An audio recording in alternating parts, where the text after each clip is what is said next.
Wangwana, mambo? Umekunywa Brufen?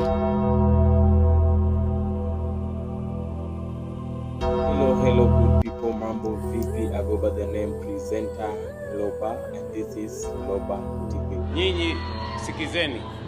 First of all, I start by appreciating those who have subscribed to my channel. Okay. Thank you very much and God bless you. For those who have not subscribed yet, please, I'm just asking, please subscribe to my channel and I'll appreciate very much. So this is the weekly recap and the weekly recap starts now. Make sure umemeza Brufen kwa. Wewe Sabrano. Wewe Goliathi. Wewe Sabrano. Wewe Goliathi. Sasa hii ni mambo gani wewe Sabrano? Mtu ana akili. Mtu mkubwa lakini hana akili. Kweli, that is true.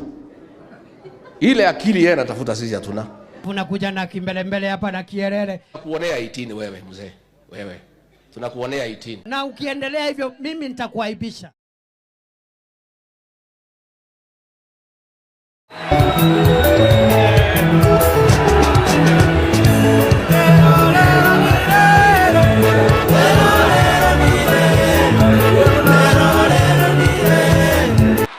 We are not going to look for less.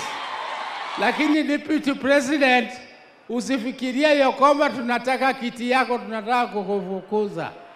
Please, you are our friend, but as we negotiate, we are going to negotiate what our people deserve. We are going to negotiate what our party deserves. Our party is not a Jaluo party.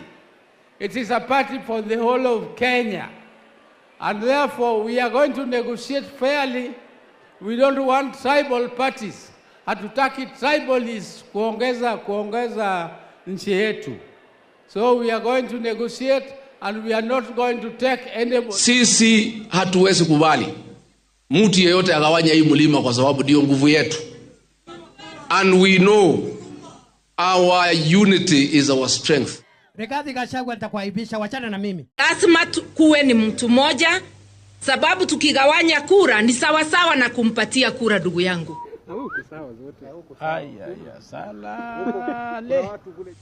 Kwa hivyo tuwe na umoja, tuwe na taratibu zetu na ndivyo tuweze kufaulu.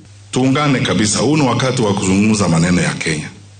Vile kuna mpango ama wakati mwingine unaona jukumu la kugawanya pande hii ya taifa la Kenya, kuna jukumu pia kugawanya pande nyingine ya Kenya. Sisi leo tuambia wa Kenya, do not give in to the political gimmicks ya Bwana Zakayo na ushuru wake ati anafanya kupunguza ushuru. Bwana Ruto, when we had Bomas, tulipouliza upunguze ushuru 2023, mbona haukupunguza ushuru?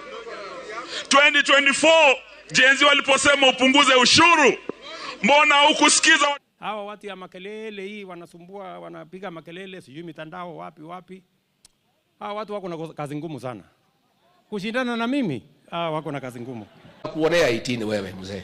Wewe. Tunakuonea 18. The truth is we have not benefited. We are being used like spoons.